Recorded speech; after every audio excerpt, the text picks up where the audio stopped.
when the best of me is barely breathing, when I'm not somebody I believe in. Hold on to me when I miss the light, the night is stolen. When I'm slamming all the doors you've opened, hold on to me. Hold on to me. Hold on to me when it's too dark to see. When I'm sure I've reached the end. Hold on to me when I forget I need you. When I let go, hold me again. When I feel like I'm not worth defending. When I'm tired of all my pretending. Hold on to me. When I start to break in desperation, underneath the weight of expectations, hold on to me. Hold on to me. Hold on to me when it's too dark to see. When I'm sure I've reached the end. Hold on to me when I forget I need you. When I let go, hold me again.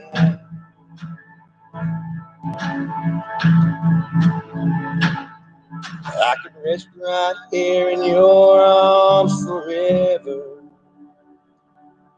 'Cause I know nobody loves me better. Hold on to me. Hold on to me.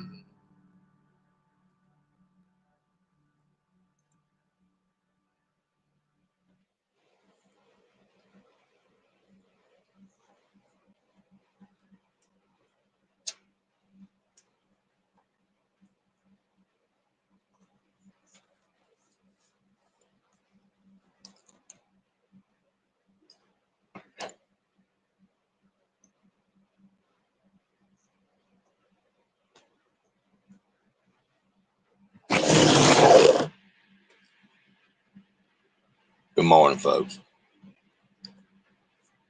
Hope all is well. Hopefully everybody's sleeping well. Or they up getting ready to do whatever they got to do today. I hope it's all going to work out for them, really do.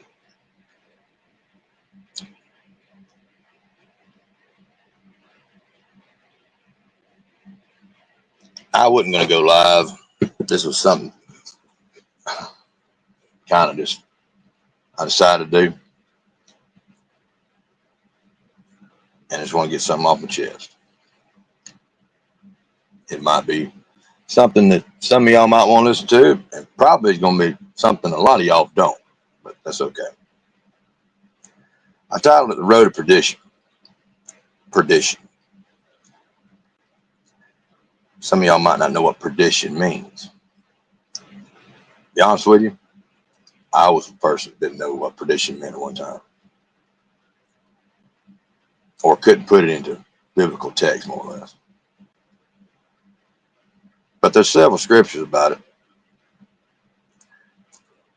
One that sticks out is the one in Matthew 7. It says, "Enter by the narrow gate, for the gate is wide and the way is easy that leads to destruction, and those who enter by it are many." Well, I was one of the many. And don't get me wrong, I was raised by a single mother. She worked her butt off, sometimes 2 or 3 jobs, wherever she could get a dollar. A dad that wasn't never hardly around, and he wasn't around. He was dodging paying child support.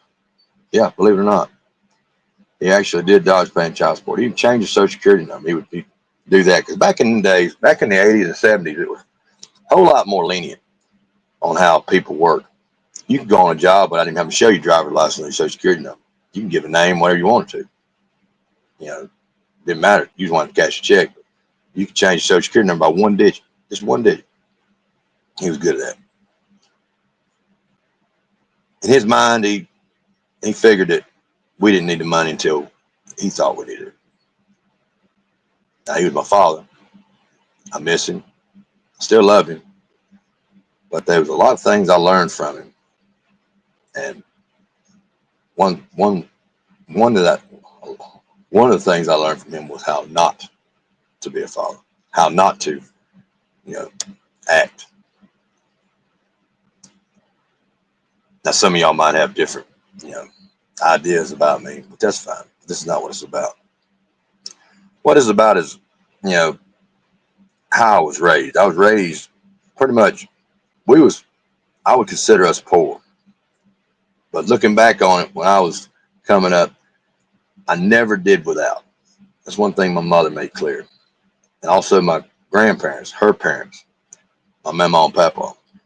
Papa was a retired Navy tugboat captain, tugboat cook.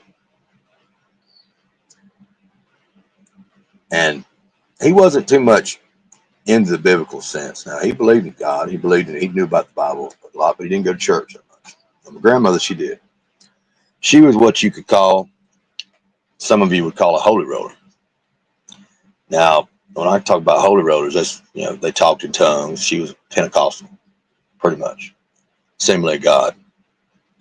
And I remember Sunday mornings, she wanted me to go to church with her. I was the oldest. I'd end up having to go to her house Saturday night. We'd sit there, and this was in the late 70s, early 80s. Again, I was just barely 9, 10, 11 years old. But I remember watching the Gunsmoke, Dukes of Hazzard, blah, blah, this and that on Friday and Saturday nights. But now Sunday morning, it was Jerry Falwell, Jimmy Swagger. Then Kenneth Copeland come along a little bit, later on. But then also listening to the music. And she had one of these long stereos that had the record player, 8-track player. Didn't have cassette player now, but it was one of them long units that was set against the wall that you put your walnuts on top of it. But it had the raised up tops to where all the speakers, big old speakers on the outside of it. But you had your LP and all that stuff on the inside, and had a stereo in it too. And she'd have it turned to that Christian channel every Sunday morning. And we'd listen to the Florida Boys, the Christian Brothers, a slew of the groups, the Christian groups. And I could remember her, she'd be in there getting her hair made up in the bathroom, out here singing a song. And I'd be sitting in front of the TV watching Jimmy Swagger and getting ready. And when we went to Assembly of God Church, you had your Sunday school, just like they do now. You went in with the other kids. But just as soon as Sunday school was over, my mama was waiting for me. See, I didn't get to go hang out with the kids after it was over with. See, I had to go sit with mama. And I remember that like it was yesterday. We'd sit there in the pews. I mean, that was the most restless time of my life. I'd listen, but I was just so restless. It was like, being a kid, you just don't want to be there. I'd play with the little old, on the back of the pews where the hymn books was, and then the little rings that was down in the circles that was cut out. And that was for your little old communion, for doing your communion, for your wine. I'd take the rings out of it, put them on my finger, Mama would get on my butt. And I remember her trying to calm me down. I'd get fidgety. And she'd go in the bottom of that purse, and she could find, I'm telling you, It's amazing what she could find in the bottom of that purse. But she could dig in the bottom of that purse while she's listening to that preacher, just making the littlest noise possible, and find a piece of Wrigley spearmint gum, still in the wrapper, but probably a half or a third of it, because she had done given, me and one of my siblings a piece of it the last time we went to church. And I mean, hair on it, I mean, lint. She'd pull all that off, and she'd peel that thing. Probably most time couldn't even peel the paper off of it, but she'd give it to him. I remember chewing on that until my jaws got sore. But listening to what was being said, and her, every time I nod off, she tapped me on my arm. Now, mind you, when we was at home, now she tapped me with a switch, but in church she was real polite. You didn't want to embarrass your mama. But on the way home, I'd listen to some things. I'm telling you, we'd get up there and we'd talk. The preacher would talk. I mean, he would, about what for and everything like that. And I'd ask questions, about, one question I remember asking that really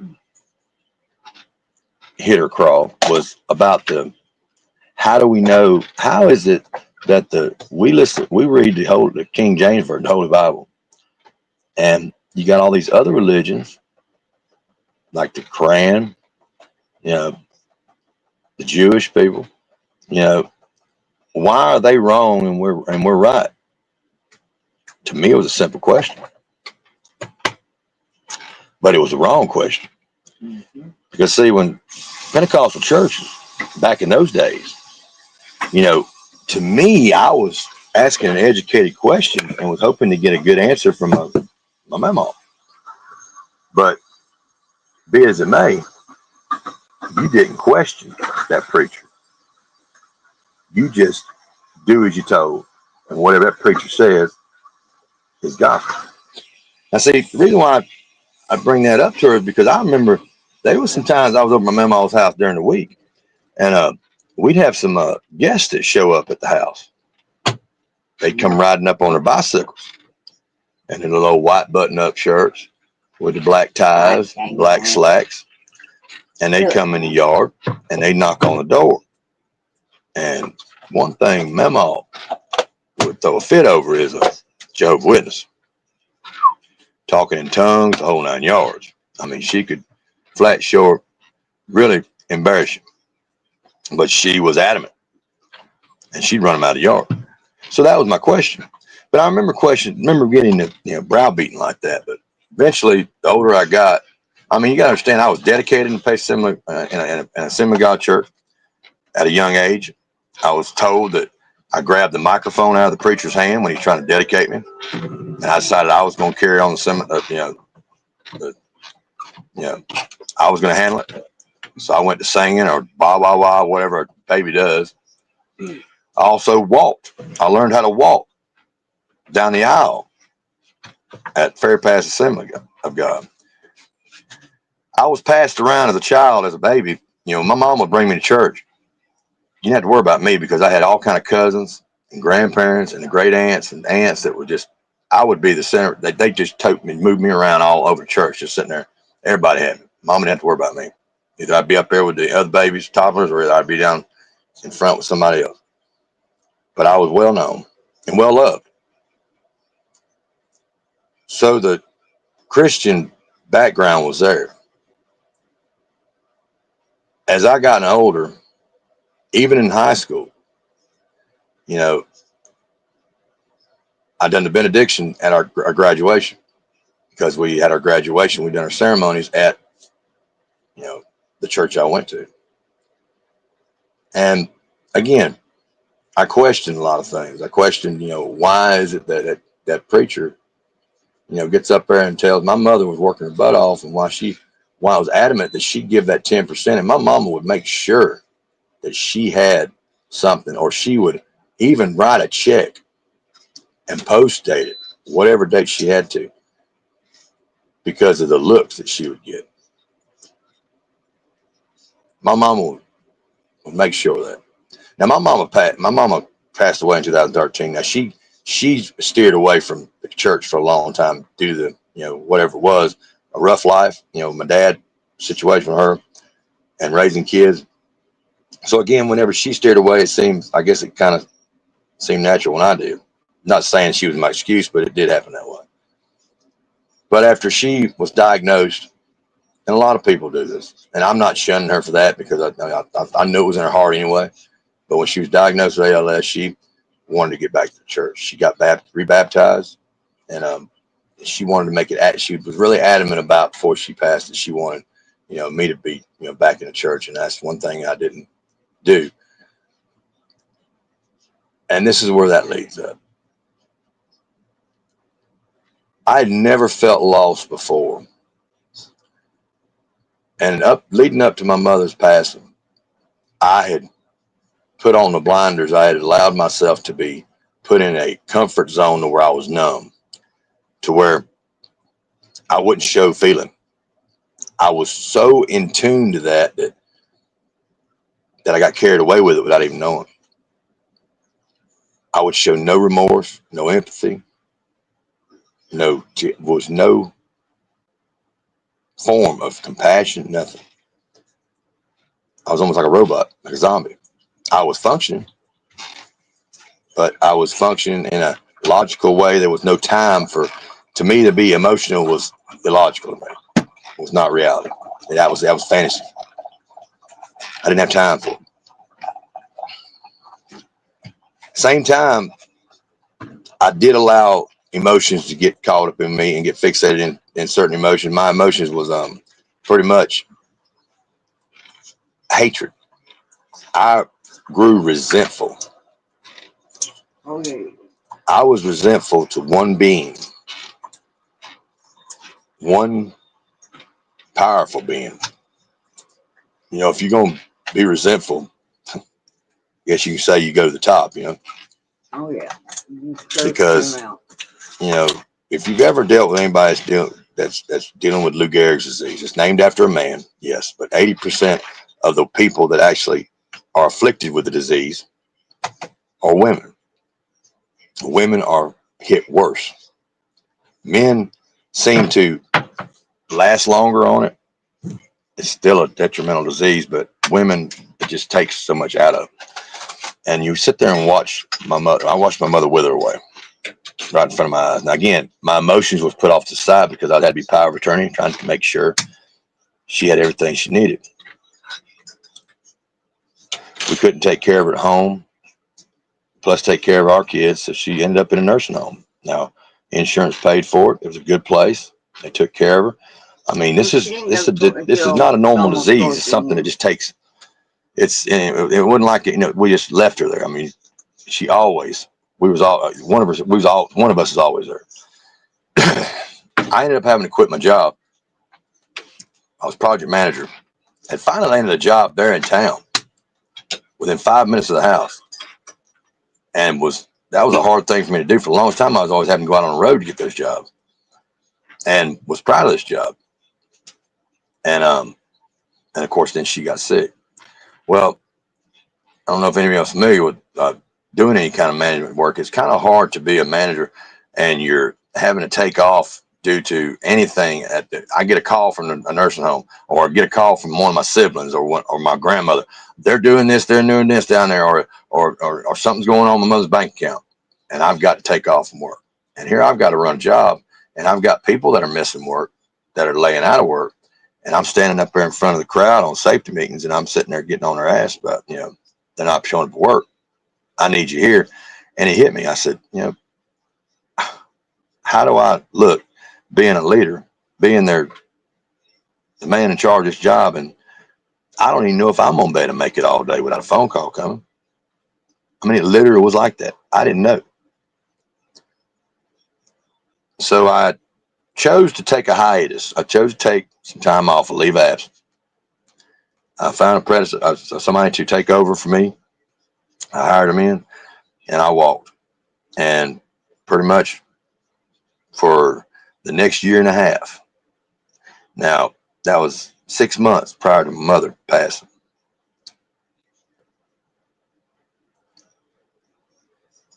I was able to spend a little more time with myself. And when it got to the point when the day my mother passed, um, that's a day I'll never forget. I came home that afternoon, or that morning. So I was back home by 9 o'clock that morning. I had me a bottle of George Dickel, half gallon. And I went down to the pier. And I sat there on the pier for a little while, and I was guzzling that bottle. I wasn't bruising the liquor. I was drinking it just as straight as it could be. She died on June 13th, 2013. So it was a hot, hot morning down there on that bay. And I was show drinking. I wasn't drinking no chaser. I was feeling every bit of the burn. I was talking to myself. I was talking to anything that would listen to me. Barking at trees. I was highly perturbed. And I was perturbed at one person, and that was God. Because in my mind, what kind of God would create such a devastating disease?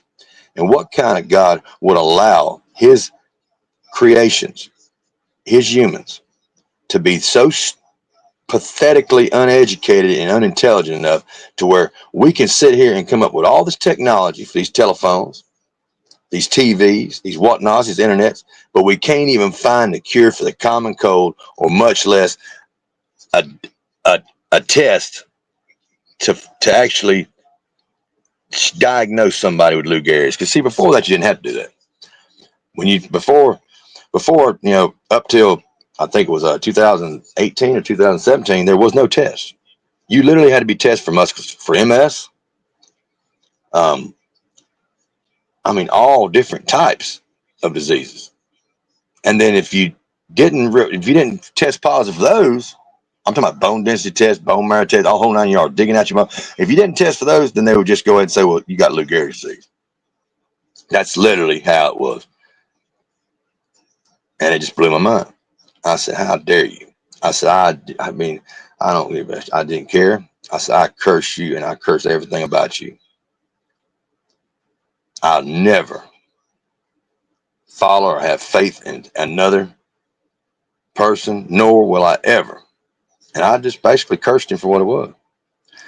Now, I can look back on my life from that date, and I can tell you truthfully, I believe a lot of the, and I had a lot of good luck too at the time. I ain't gonna lie. It wasn't, everything was all bad then, but there was a lot of things that, and I think the hate that I had in my heart controlled it, but it took, that actually weighed a lot on the decisions I made and on the choices that was made and on the bad luck, good luck, what you want to call it.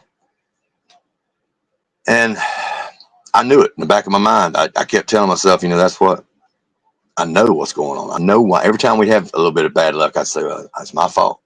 I know why we're having it. When my son had his little bouts with, drugs and illegal and getting in trouble with the law, I blame myself. It's because of what I've done. I've cursed the family. Same time I was doing that, I wasn't doing it outspoken. I wasn't bringing it up, but then I wouldn't do anything about it either. I figured it was a dead issue. Once you do that, that's the way it goes, You curse God, you're going on the road to perdition. You're heading down that road.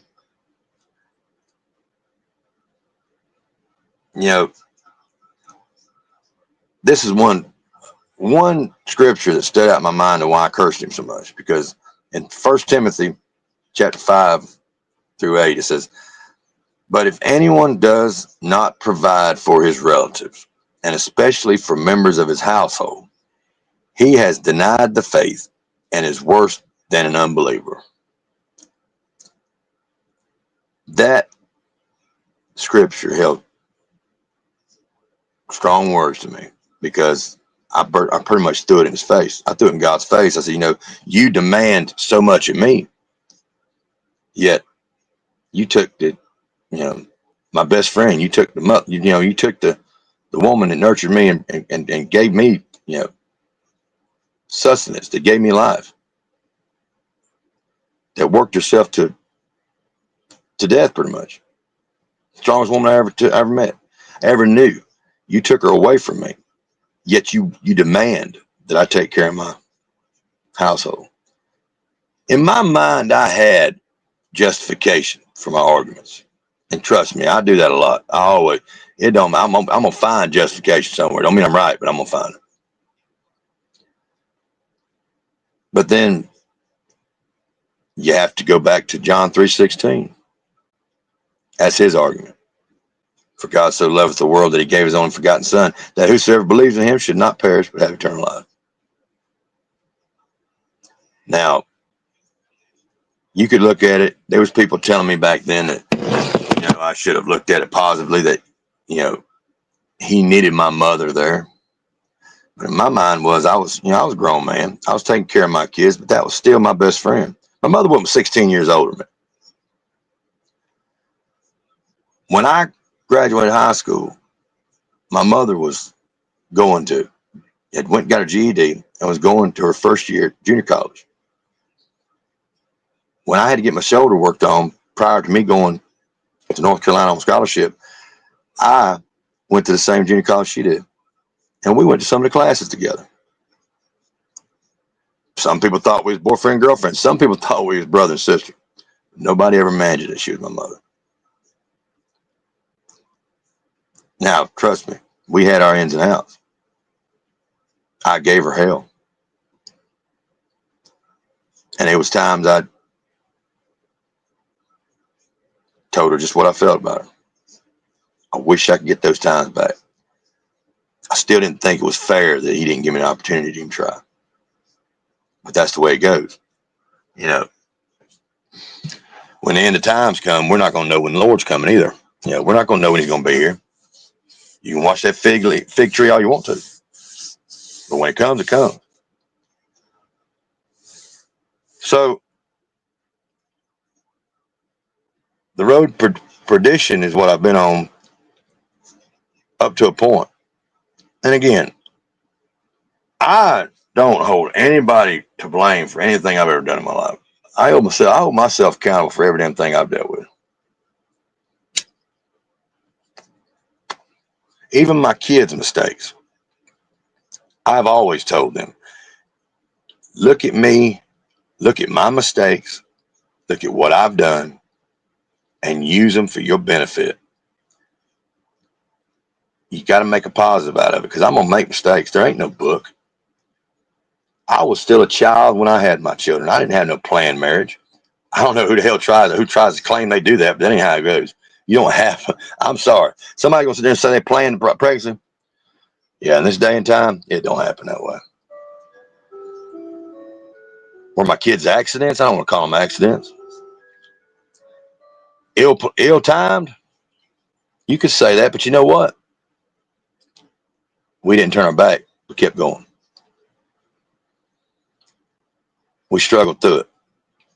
Thanks to, good relatives and good friends.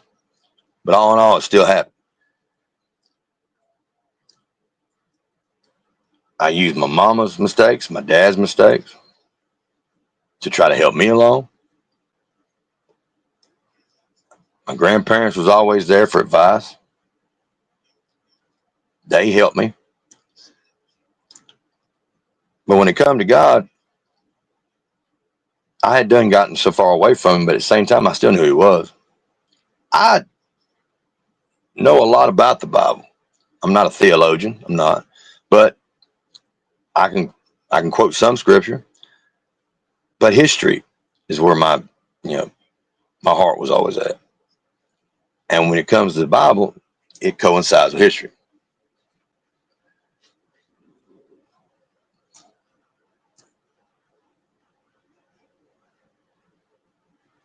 To get off the road of perdition, I had to get on the road of redemption.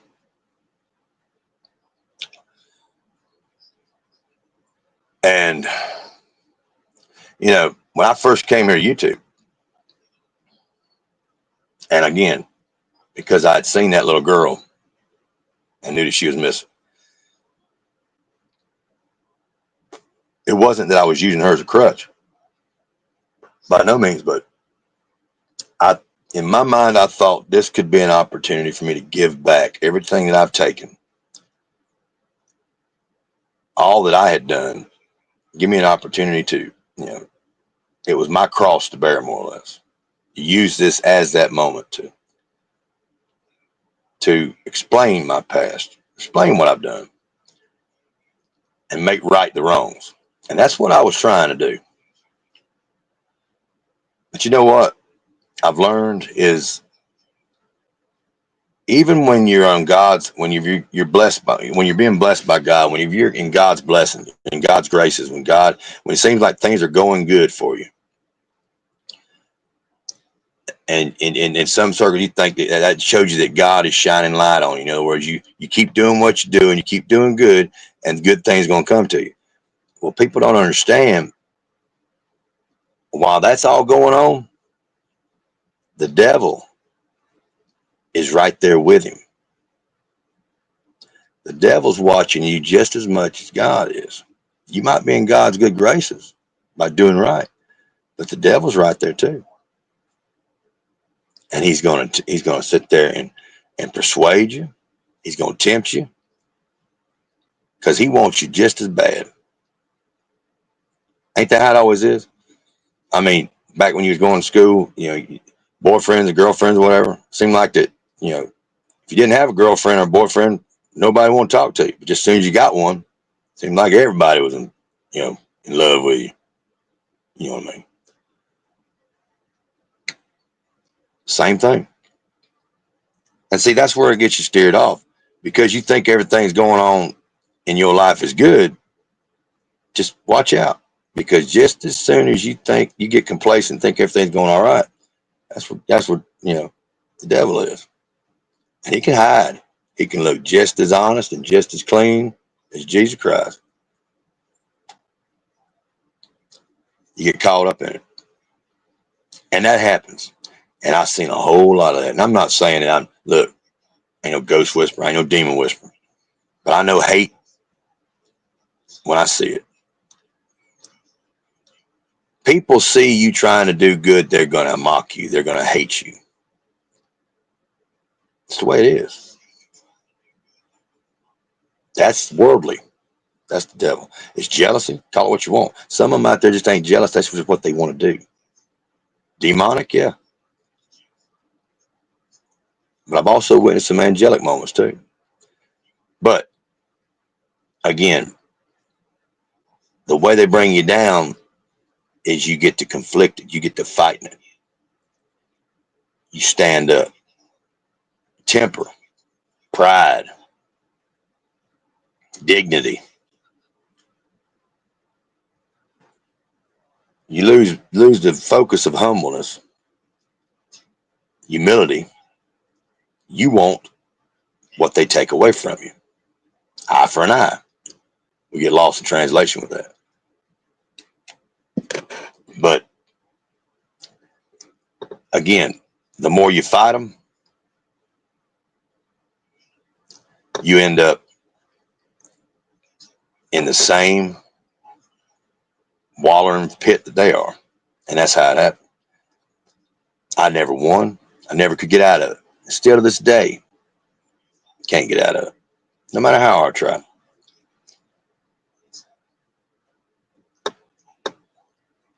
But I needed that, because that shows you what's going on. You see that. Look, I done cursed God. Why would he ever want to talk to me? Why would he ever want to have anything to do with me after what I said to him? He had done turned his back on me, several times, but that's not true. That's not true at all, is it? Because he don't never turn his eye on me. He's always there. No matter how much we turn our back on him, he's always there. Been watching the whole time, just waiting on me to get my act together. Stubbornness wouldn't allow it. So everything that's been going on, he's seen. In essence, you could say that he pretty much knows exactly what's going on, because he's allowed it to happen. Now, I put a lot of emphasis on responsibility for a lot of these clowns in this YouTube. But when you think about it, there's only one person that's responsible for all this, one being. And again, because of what happened in the Garden of Eden, he's allowed us to make choices, whether they're good or bad. It's still our choices, and we have to live with them. Whether we want to admit accountability or not, we still have to live with them, and we will be judged on them, whether we like it or not, soon, one of these days, and we'll be held accountable for it.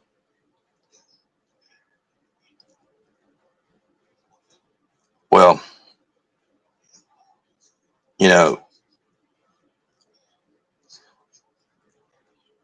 ailments aside, whatever you want, when you get into a dark area, when your mind put, whenever you allow yourself to be caught up in this, these evil, the darkness, and that's a dark place to be at in the mind. And the thoughts that go through your mind are not really, healthy. So you can literally, I know that you could go to a dark area and never come back. Some people do. We've known people that's done that. And I was right there on the verge of it. But at the same time, I was searching for a way out, and I wasn't finding it through my normal guys. And I ended up faltering. I ended up, in a place that was no fault of mine, or it was a fault, yes, but it wasn't that anybody could be blamed. It wasn't where I should have been. But whenever you get in that dark place, you go searching for help. You're searching for some kind of answers. And again, life's full of choices. I made the choices, and I have to live with them. So do other people too. And to have the opportunity to live through my choices and to deal with the, asking for forgiveness for what I've done with these people, with this person. I thank God for that, because that's something that I wouldn't have. I could really be in a place right now to where I could be alone, because it wasn't, I was not even respectful to either side, if you think about it, because I was playing games with both.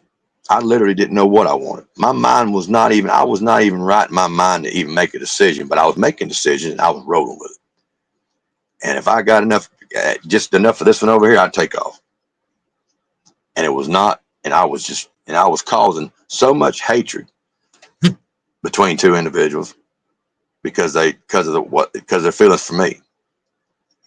And I never once stopped long enough to think that, what am I doing? This ain't right. Yes, I love my wife. Why am I doing this? Why am I doing this? Because I'm not getting my way. Almost like I was a child. And it was frustration. In my mind, we had grown apart. We had lost that spark. We would get over 20 years. And it didn't seem like it was ever going to come back. And again, the tug of war that I was doing, nobody was pulling me. I was doing it myself.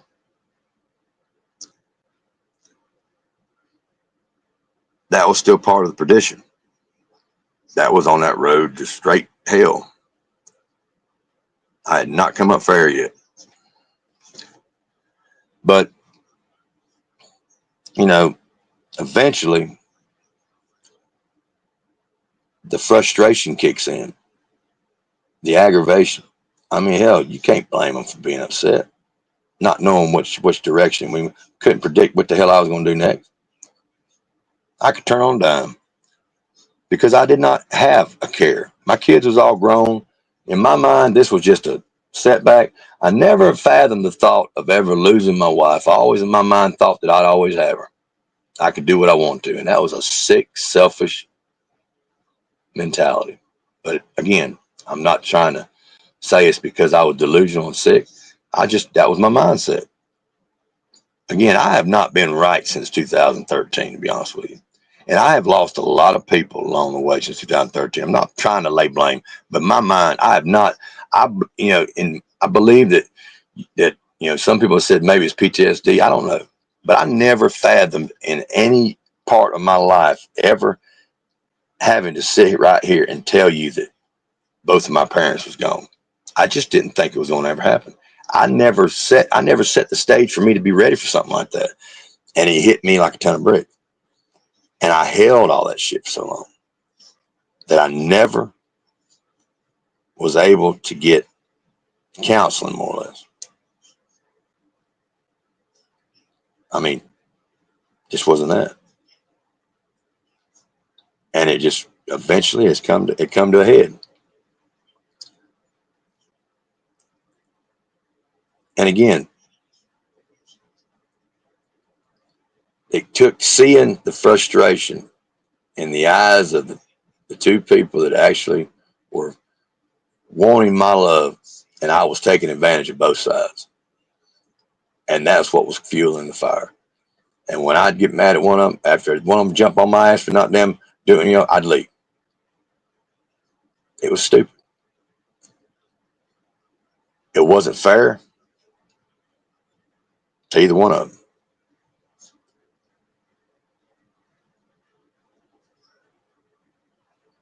Even when I went back to Pam, I could see it in her eyes. She was trying so hard. I was still, in disbelief that she was literally putting that much effort into me, because, I just couldn't imagine her wanting to have anything else to do with me after I had done so, basically humiliated her. And I couldn't get over it myself.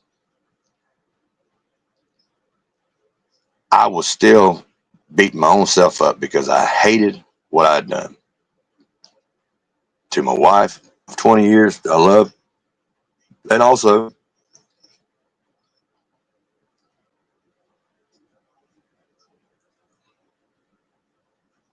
to Dawn, because it wasn't right.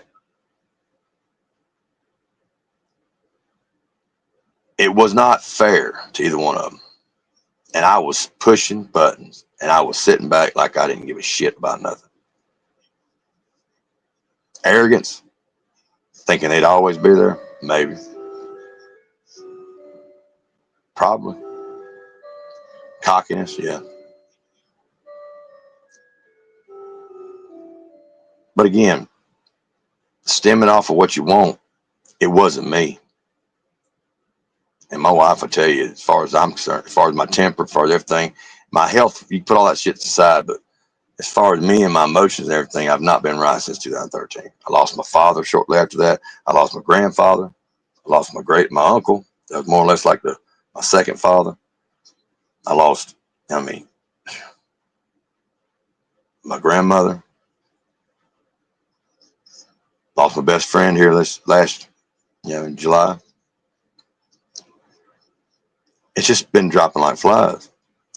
As far as I'm concerned, the people that I would turn to even ask for guidance, and I look back on it now and I regret the fact that all those years when they were here after Mother passed, that I never opened up, and I wish I would have now. But I took advantage. I neglected it. I said, hell with it, because I was so stuck in my own damn mind, stuck on stupid, more or less. And again, God was way far off my damn radar. I wouldn't even say his name. If I said his name, I was cursing him.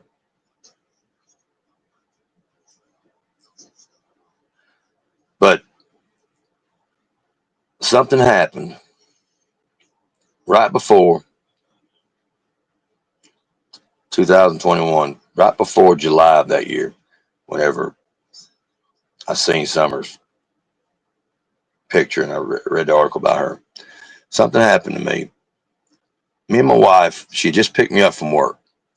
We'd gotten our check. We was waiting on our motel room to be ready. We had to wait till a certain time to check in. So we decided to go by Piggly Wiggly and get some hamburger meat. And we was going to go out to the bridge at the beach. And we was going to grill some, hamburgers at the beach. And I was going to throw the cast net. I just got off work, hot, sweaty. And we went to the tour park right there at the base of 3 Mile Bridge. Nice breeze, And we pulled up there and I was getting charcoal ready on the grill. Them old park grills are, the old metal grills, with no lid on top. Anyway, Pam was trying to get the, stuff ready, making hamburger patties. And there was this guy parked not really right beside us, but he's about 6 or so parking spaces down. And then there was a black couple and their 2 little children that pulled in one of the parking spaces in between, closer to my vehicle, further away from his. There was a little pickup truck, and this guy had his door open in the pickup truck, and then he closed the door, and the window up, was listening to music. Now I remember, I was trying to remember, I can't remember the music he listened to, but it was heavy metal music, and I knew what it was, and I was mouthing it to myself, And then when that couple pulled up there, they got out with the kids, and they went around the back of his vehicle. They were going to go out to the bridge and walk, check out, see who I was fishing, just bringing the kids with them. And just as soon as they got out of sight, I was sitting there. I turned around back to the grill, and I just lit the grill. I heard a pop, and it was a distinct pop, but it was muffled. It didn't sound like a firecracker. It didn't seem right. I turned around and Pam said, "Did you hear that?" I said, "Yeah, what was it?" She said, "I don't know, but it came from over there," and she pointed toward the direction of that guy's truck. And that's when I happened to see the driver's side door come open, and this man had pretty much was melting out of the driver's side seat. He just went down to just got to where he just basically had one leg laying up in the truck, and he's laying on his back, and blood was going everywhere. At that moment, I knew what happened. So I don't know what happened, or what pushed me to do it, but I work construction, so I had a bandana in my back pocket that I used to put around my neck when I'm welding or what have you.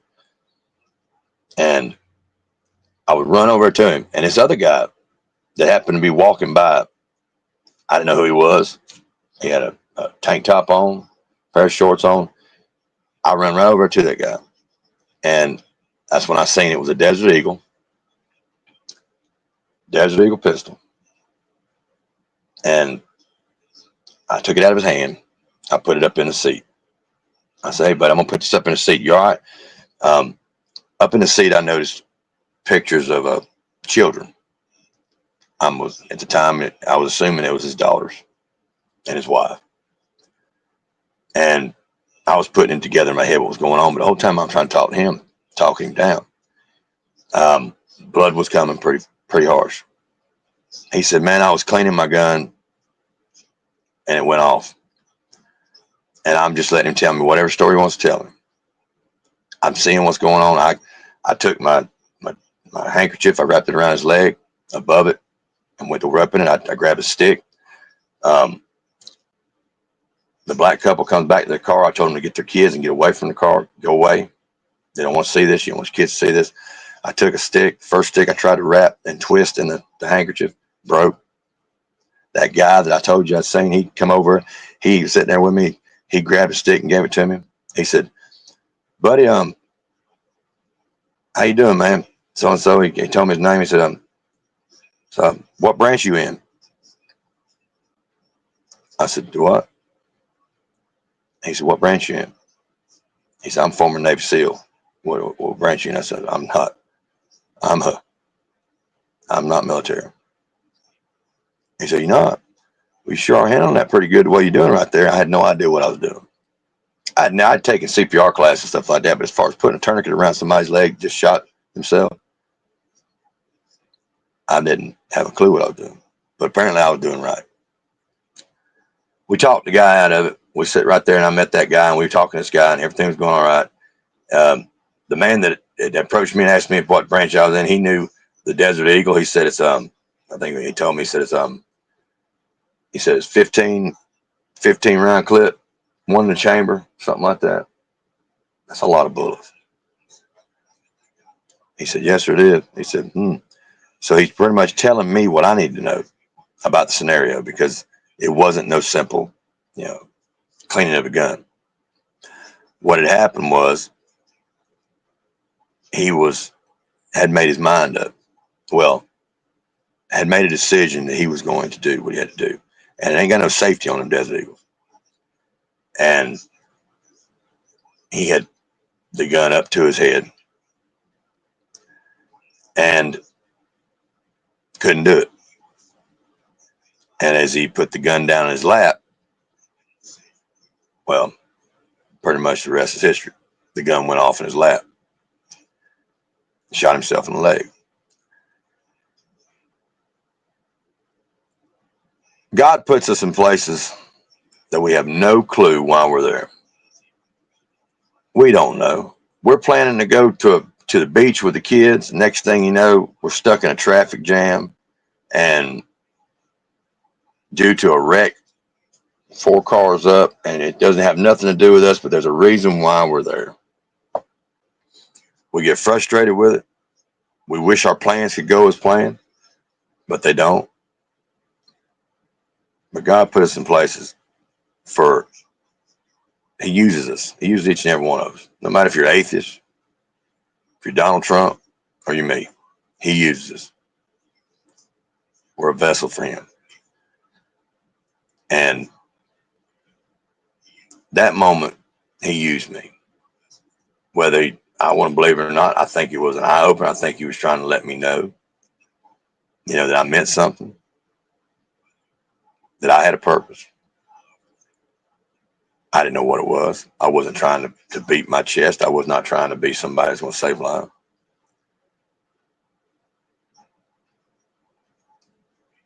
A year later, I was out there fishing at that same pier, me and my wife.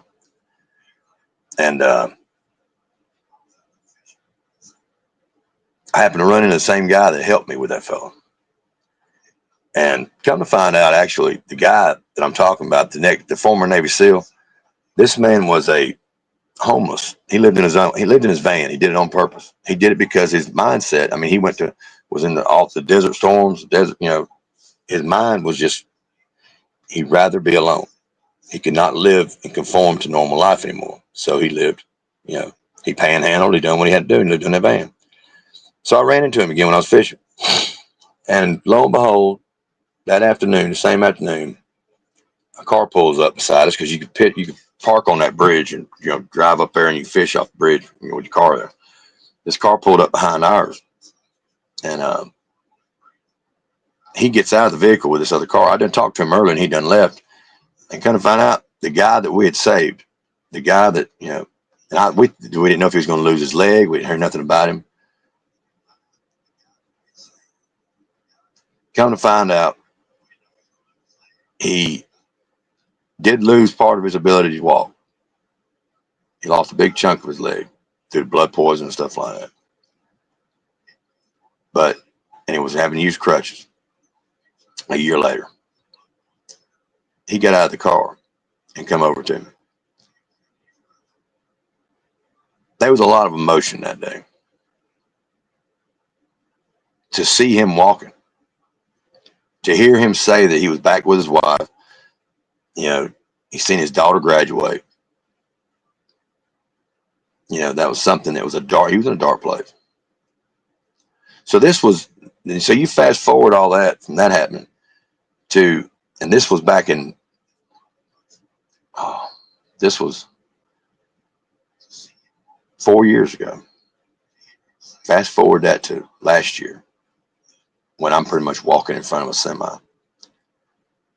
And I'm done with everything. And I get a vibration in my back pocket from my phone, and it's a message on email asking me if I'm okay. And that's what stopped me. 2016. Huh? Do what?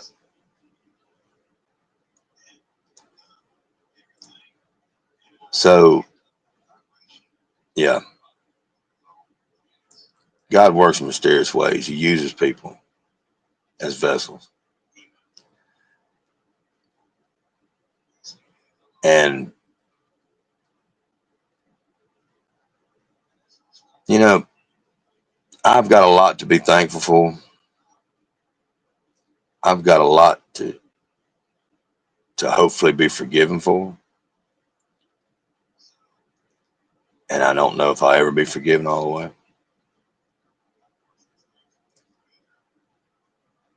I'm very thankful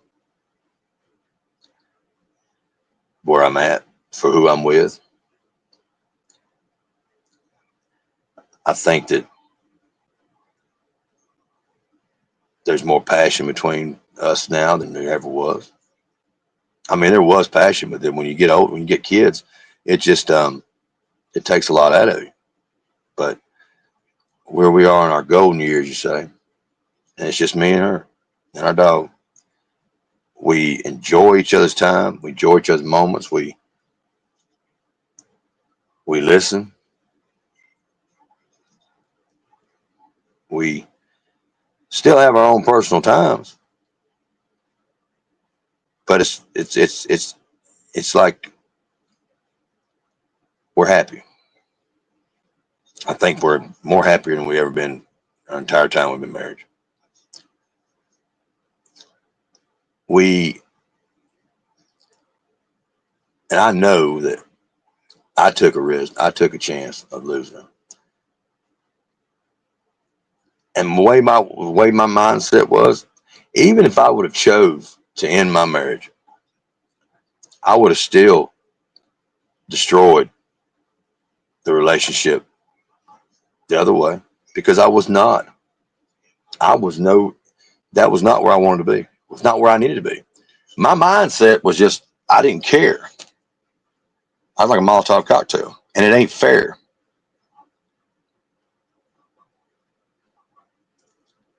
And I do, and that's what upsets me most about what I've done because I care deeply. And for me to act that way and me to do that to her was wrong. And either way I looked at it, I would have been left on an island by myself because she wasn't going to put up with it. And if I would have done, my wife would have decided she didn't want nothing to do with me, I'd have been by myself. It could have easily been that way. And I look at that being where I could have been. Now, I still got to find peace in myself. I still got to, you know, forgive myself. I can get forgiven for what I've done. I can ask for forgiveness. I'm telling you, it's a hard thing to do because I hurt so many people.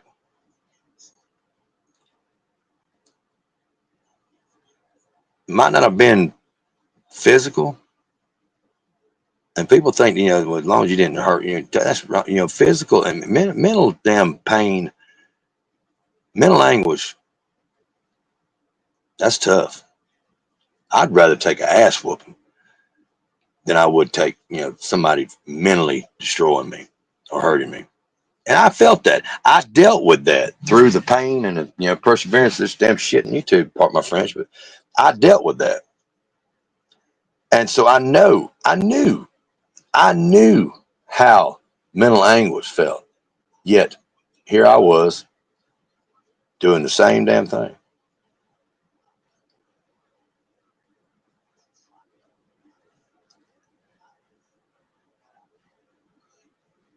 There's going to be a moment whenever at my demise, when I meet my end, that I'm going to have to answer to everything I've done. Now, do I know if I'm going to heaven or not? You got to feel that in your heart. I don't know. I don't feel that now. I feel that I've got to be forgiven. Have I made that step to get right with the Lord yet? I'm working there. Am I doing it fast enough? Some people, no, probably not.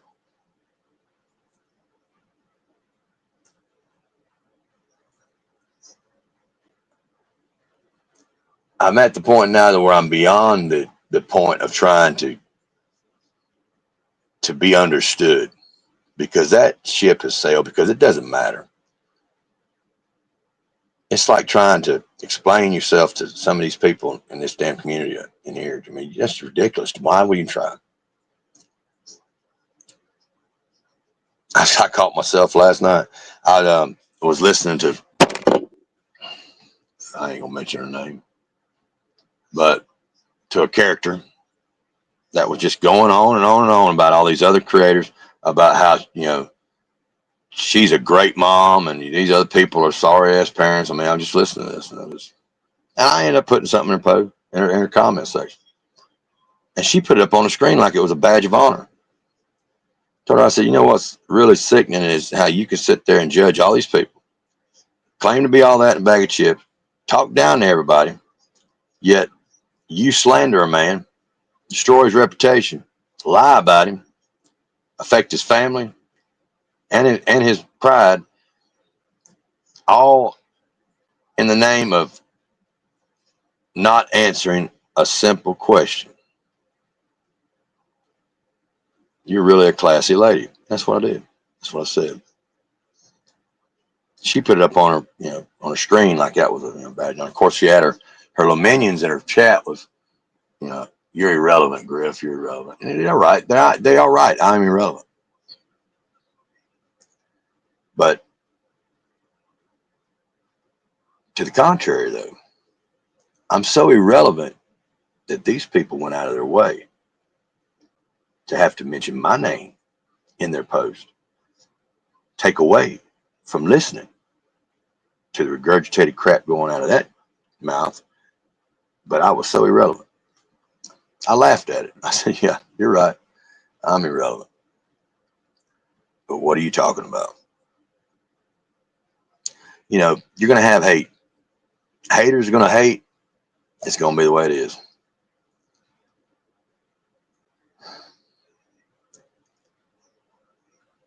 And my life has pretty much been lived. I've done just exactly what I've done. I've been, they cannot take none of that away from me. Everything that I've done in my life, they can't take away from me, no matter how hard they try. They can try to create the illusion, if this facade of who they think I am, or they can try to dress it up any way they want to. They can put makeup on a pig if they want to. It don't make a damn, it's still a pig. But I'm still me. And I know what I've done. And they can't take that away from me. There's one thing guaranteed. The things that I've done, there's actually proof of. Even when I screw up, there's proof of it. So make believe you miss me with that. I'm not going to let it consume me anymore. I would love to be able to get past all this and move on. But that's the conflict you're dealing with. It's hard to do that in this community, because this community has got such a, overpowering. They're just overpowering. They have, man, they can suppress, they can allow, they just, it is what it is. But you can't get away from it. And on top of that, to allow these people to have that much, control over me when they won't even take time to even pay attention to what I'm saying, more or less, or even watch a video. Well, that's just ridiculous, because if they're not even going to watch a video or even make a comment on a video, then why do I need to worry about what they got to say in a chat? So it is what it is. Am I going to stop doing what I'm doing? No. Am I ever going to make it famous at writing music? No, probably not. They probably won't nobody ever hear. I probably won't do nothing with my music, but it's there. It's something that's got a carbon footprint, something you can actually find that I actually did when I existed in this world. Not no fantasy world.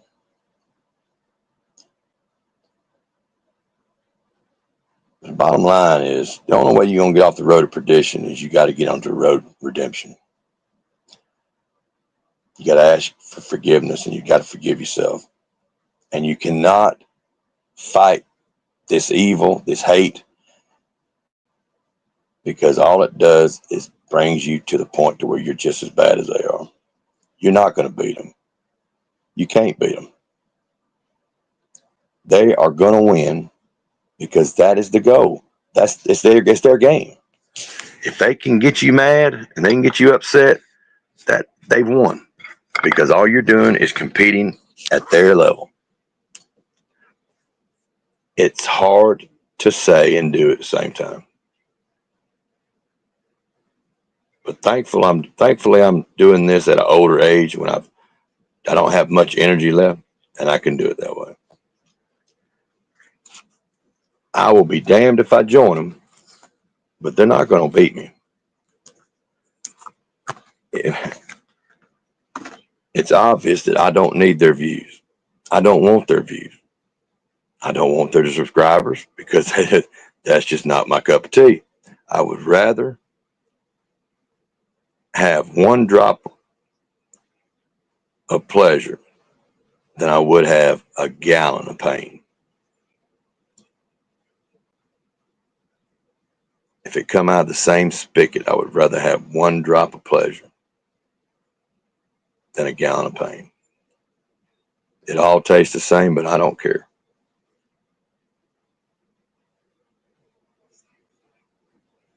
But I don't care.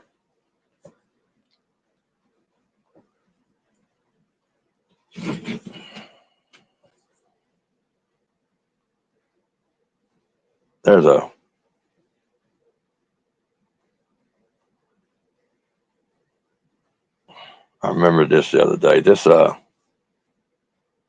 popped in my head the other day. Some of y'all might know what this is. If I were the devil, if I were the prince of darkness, I'd want to engulf the whole world in darkness. And I'd have a third of its real estate, 4/5 of its population, but I wouldn't be happy until I had seized the ripest apple on the tree. So I'd set out about however necessary to take over the United States. I'd subvert the churches first. I'd begin with the campaign of whispers. With the wisdom of a serpent, I would whisper to you as I whispered to Eve, do as you please. To the young, I would whisper the Bible's a myth. I would convince them that man created God instead of the other way around. I would confide that what's bad is good and what's good is square. And the old, I would teach to pray after me, our Father which art in Washington. And then I'd get organized. I'd educate authors in how to make lurid literature exciting, so that anything else would appear dull and uninteresting. I'd threaten TV with dirtier movies and vice versa. I'd peddle narcotics to whom I could. I'd sell alcohol to ladies and gentlemen of distinction. I'd tranquilize the rest with pills. If I were the devil, I'd soon have families at war with themselves, churches at war with themselves, nations at war with themselves, until each in its turn was consumed. And with promises of higher ratings, I'd have mesmerizing media fanning the flames. If I were the devil, I would encourage schools to refine young intelligence, but neglect the discipline, emotion. Just let those run wild until before you knew it, you'd have to have drug-sniffing dogs and metal detectors at every schoolhouse door. Within a decade, I'd have prisons overflowing. I'd have judges promoting pornography. As soon as I would evict God from the courthouse, then I would from the schoolhouse, and then from the houses of Congress. And in his own churches, I would substitute psychology for religion and defy science. I would lure priests and pastors into misusing boys and girls and church money. If I were the devil, I'd make symbols of Easter an egg and a symbol of Christmas a bottle. If I were the devil, I'd take from those who have and give to those who won't until I had killed the incentive of the ambition. And what do you bet I could get whole states to promote gambling as a way to get rich? I would caution against extremes and hard work and patriotism and moral conduct. I would convince the young that marriage is old fashioned and that swinging is more fun, that what you see on TV is the way to be. And thus I could undress you in public. I could lure you into bed with the diseases for which there is no cure. In other words, if I were the devil, I'd just keep right on doing what he's doing. I remember that. Paul Harvey said was one that told that before. That was a long time ago when he put it out. But you think about it today, it reigns true.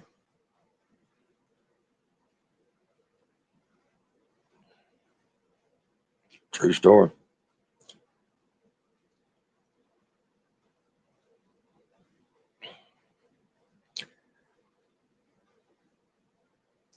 If I was to go today to meet my maker, and I had the opportunity to tell some people how I felt, I would probably start out by telling some people what I would wish that somebody would have told me 30 years ago before I ended up like this, where I feel guilt. Shit, I don't feel guilt no more. If you feel guilt, don't feel bad. That actually means you're like a good person. You know, hating yourself is natural. You hate yourself because you said yes when you meant no. My whole freaking life is that I'll say yes when I meant no and no when I meant yes. All stemming around guilt. And that's why psychos run the world today, because they don't give a crap. They don't feel guilt. They don't know what guilt is. That's why it's easy for them to just do what they want to do. That's why there's so much hate, because there's no accountability. In order to have guilt, you got to have accountability. And we have allowed, our society today has allowed us to pretty much have a scapegoat no matter what. We can sit there and root on a politician that we want to go for, but just as soon as something goes foul to where we've made a mistake, we can turn around and blame that politician. That politician can blame another politician, and so forth. Parents can blame each other. Parents can blame the kids. Kids can blame the parents. Parents can blame the teachers. Teachers can blame the parents. And the whole time, as long as that's all set and good, everybody goes home at night and they sleep good. Why? Because no matter what you do now, you can get a participation award for just about anything. Hell, you can forge a participation award. You can create your own documents.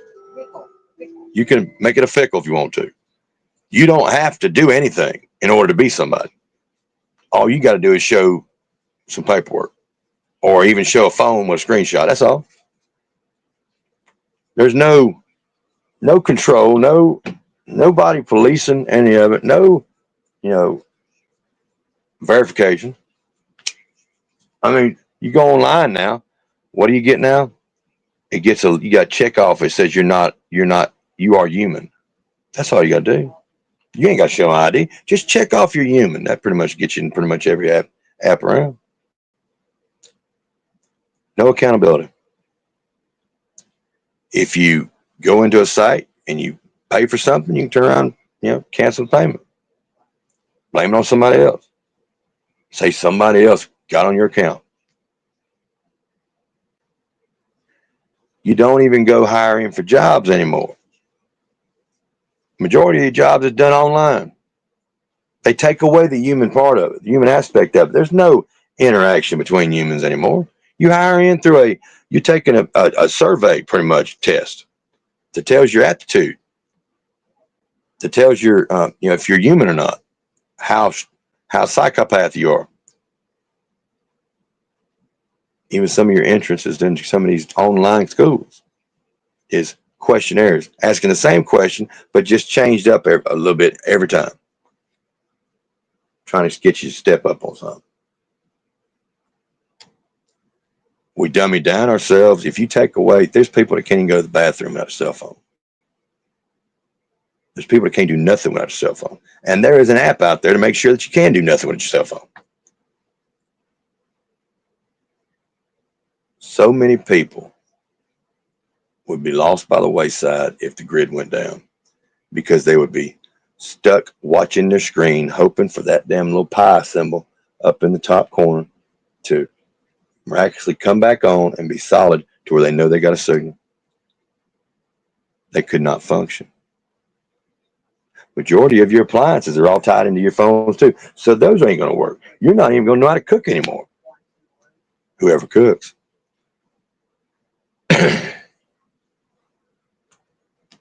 AI music. You got AI. You got people that literally are creating AI music, AI lyrics, AI voices to sound like Chris Stapleton, Morgan Wallen, putting them out as it's them. People are believing that's actually them doing a song together. It's not. It's AI. There's AI song. I mean, they create a character, and this character sings these songs that the AI generates, and they're getting views after views after views. And people that put out actual, authentic, real lyrics that they created themselves, songs they sing themselves, can barely get a view. But I can put a video, a short out about a woman trying to tell me what's better, black cock or white cock, and get 1,000 views within 7 hours. But a song that I wrote, it takes me almost 6 weeks to get 20 views. AI, he'll get 1,000 views a day over a song that he didn't even, all he did was punch in a theory or a thought and let AI do it. And got a subscriber list of thousands of people. Some songs get 37,000 views from an AI. Nowadays, I mean, think about it. Majority of songs, unless you've actually studied a little bit of AI and dealt with it, you don't understand. There's a lot of songs out there, folks, that are number one songs, sitting out there right now that are in the top 20 charts, that are pretty much AI generated songs. Yes, there is an actual real person singing it, or are they real? I mean, not last week. There was a rumor was going around that Trump was dead. Hell, the Republicans have been trying to tell us that Biden's dead. Well, who would know? I mean, reality. If you're gonna sit logically, they could sit right there and spoof us for a good long time until they couldn't do it no more, and they could probably do it forever until we didn't. It would take a miracle for us to find out for sure. Something could happen to Trump, and they could cover him with an AI, and we would never know. Be none the wiser. I mean, they're doing AI videos now that makes it look like he can sit on the damn White House lawn. I mean, who knows? The assassination attempt on him, who knows? Was it real? Were you there? I wasn't. I mean, what's real and what isn't anymore? I mean, the movie Matrix put a lot into it, but I'm trying to be, but think about it. This AI is getting scary. It can become your reality, whether you like it or not. Where you're at right now is your reality. But when it comes to trying to, you're dealing with economy, you're dealing with finance, you're dealing with what your dollar's worth today. How easy it can be manipulated by AI generated individuals. I mean, look at the videos now. You got videos out there that are telling you stories about P. Diddy, that are telling you stories about Epstein. They're false. But they sound so real because they're showing you all the footage. We don't know.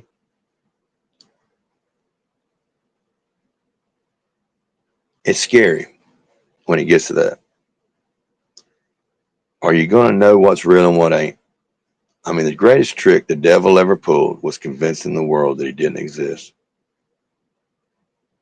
And he is living on heyday right now. Because so many people, I mean, look at these clowns in here that are calling themselves the devil and loving it, using it for them props. But they're great. They're good parents, ain't they? They're great parents. They're just loving parents.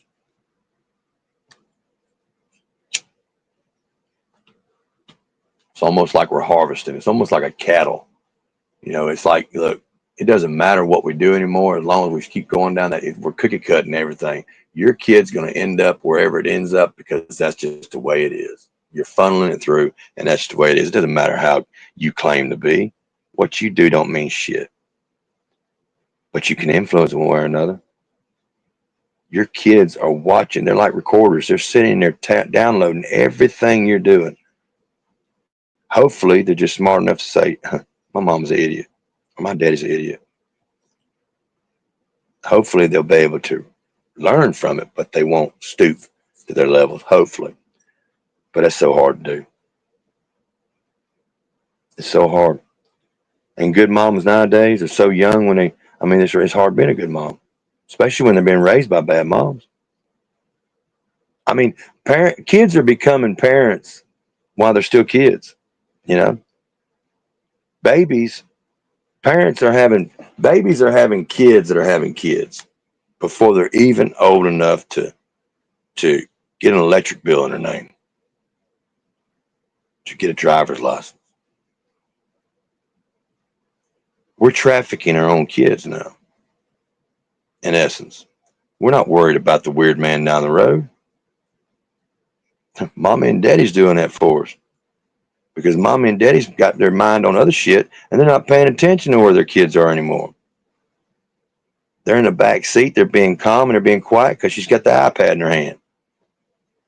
Or she's at the mall with her so-called buddies. And come to find out, those buddies, parents, well, look what they're doing with your kids. You think you think your son's over there with his girlfriend, over at her girlfriend's house, where her mom and dad is supervising, only to find out that your son is actually sleeping with her mom. This goes on everywhere, folks. And all this death. And you got kids that are killing babies because they don't want nobody to know they're pregnant.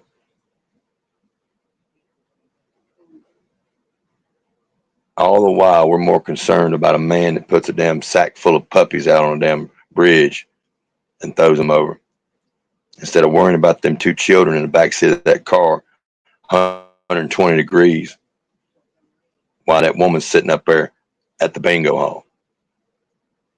We got our priorities screwed up.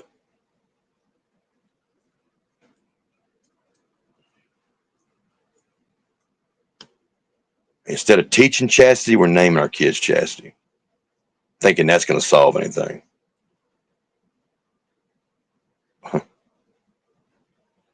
I mean, you're going to name your kid chastity or destiny or, serenity, and she ends up having a child before she's 14 years old. Really?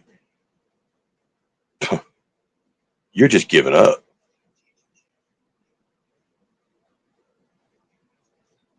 All in an effort to have a food stamp card and have some poor schmuck on child support. So you can complain and use that for a crutch when your kids need this. Well, it ain't my fault. You need to talk to your dad about it because you're too damn sorry to get out and get a job. They know what I'm talking about. People want more than what they deserve. They think that the world should be given to them on a silver platter. They think they know everything because of Google makes them that way. When they go to class trying to learn the job, they want to tell the teachers about it, tell the teachers how to do their job, and they end up getting fired or get kicked out of their schools. And instead of just learning from that problem, no, they don't want to do that. They want to sue. They want to sue for their tuition and for cruelty, for pain and suffering. And then they want to go and publicize it all over the internet. That way they've got a footprint in life.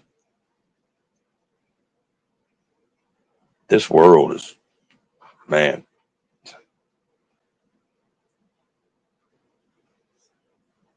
I mean, back when I was going to school, if I had holes in my jeans, I was embarrassed. I didn't even want to go to school because that's just the way I was raised. We tried to make sure our school clothes didn't get messed up, but if I had a rip in my pants, I felt embarrassed to go to school with that.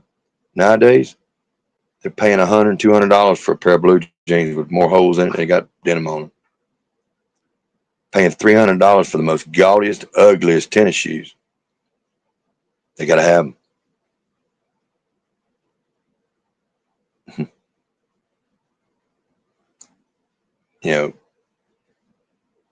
It's all about. It's not no more so much about being with the fashion trends anymore, because that shit's sailed. No, it's about making sure that the bullies are aiming their hatred towards somebody else and not you. You would rather lay up and associate and coddle a bully in order to keep that bully from having the opportunity to come after you. We're spineless individuals. We need so much from people that will never be able to give us sustenance. We won't be able to get full off these people. These people are so fake, it's unbelievable. But we spend so much of our time thirsting for their lack of knowledge, like our life's dependent on it. So many people sitting here and want to listen to an individual talk will sit here hours on end in the chat watching these clowns and starving themselves to death. But they cannot afford not to be there, because if they're not there, they get questioned and they're scared they're going to get attacked. Lord knows, heaven forbid, if you got a little bit of an attack of intelligence on you and you realize, hey, this is stupid. Don't do that. You're scared for your whole family. Uh-oh, you're right around the corner from a wellness check. You better be careful. You better go over and hate somebody. You better go start trash talking somebody so you can get back on the graces. That's just ridiculous.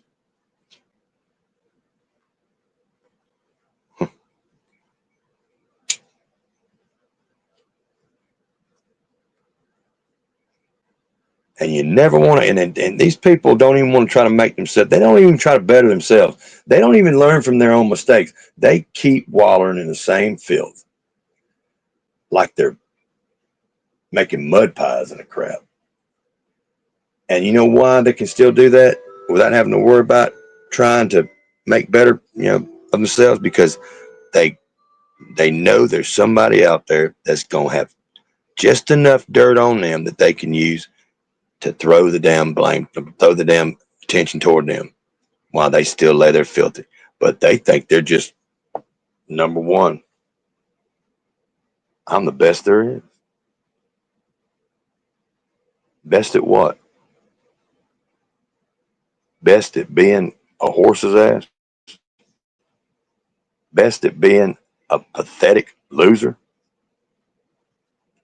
Best at having to come to YouTube to become somebody amongst your little minions that are the same minions that are going over to that other piece of shit's channel, that are following a tribe, pretty much wearing a tramp stamp? You're not doing anything. Do you tell anybody about this shit in public? I would hope not. You're probably just a, introvert in real life. Probably don't even really talk to people. Probably don't even make eye contact. But you're a damn tough as nails in here, ain't you? Hiding behind that damn profile and hiding behind that attitude, and so will protect me. Because we've got a code to live by. Hate, hate, hate, hate.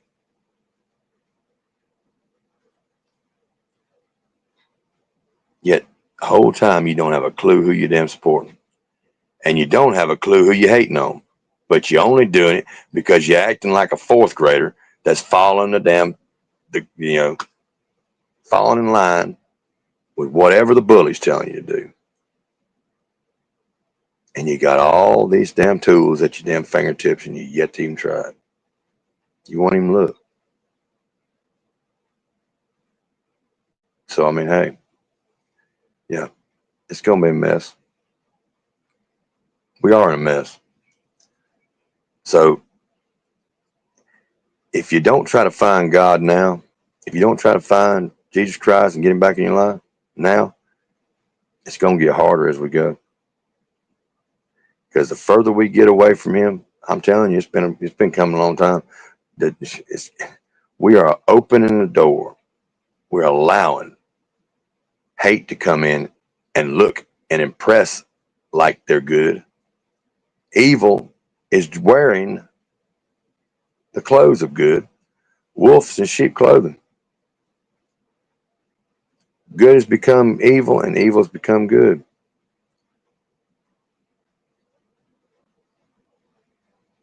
Our kids are rotting away. Everything is designed around selling merchandise, selling some filth to a child that has a rich parent or has a parent that will do whatever that child wants to keep that child quiet. That's the road to perdition, regardless of what they say. So y'all keep sitting over acting like y'all better than somebody. Y'all keep sitting over acting like y'all got it all figured out. When in reality, you're only one check away from being homeless yourself. You just don't want nobody to know it. While you're sitting there trying to build your ego up by making yourself sound better with these damn word salad moments when you're talking in circles. When all it is a game, you're grown ass people and you're acting like children and you're talking about other people's children like you're some kind of damn, Dr. Phil. Again, this place is full of people with mental problems, and it's full of people that I consider to be vultures that love to hate. It's hard to find good in here. You ain't gonna find good on the internet.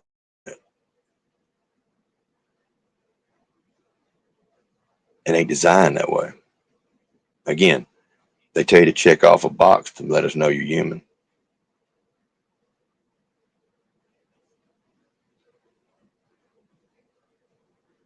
How can you be the best? How can you be a good parent when you spend 90% of your time on YouTube?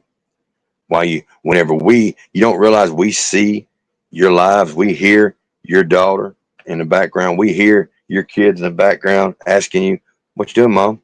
What's for supper?"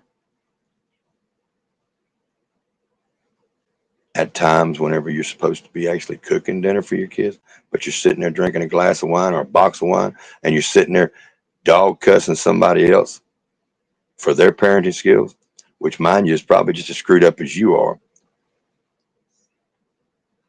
but you're trying to mask it and trying to make your screwed up self look just that much better because they're fucked up too. I mean, how many times did it take you to get to where you actually were a parent? You gave up to them right off the bat, yet you talk about everybody else. I mean, you create this illusion that you're some kind of victim, yet you can't keep your story straight. Which one was it? And then when you were the victim, you want your child to be just like you? How can you sit there and, sympathize with the attacker, with an attacker like the one that you claim to have? But you don't answer the question. What you do is you slander and attack the person that asked the question because it's so much easier. See, it's like cleaning your own act up. You won't clean your act up, but you'll search and find somebody out there that is in a worse disposition than you are, so you can talk trash about them. Just like answering a question. You're not going to answer that question. What you're going to do is throw trash and humiliate somebody in order to suppress that question. In other words, nobody even hears it anymore. But your mother of the year. Hmm. Again, do people know you in the real world? I actually do communicate with the real world. I actually do have people that I talk to. You ought to try it sometime. Instead of claiming to be all this that you're not. Instead of misleading like you do.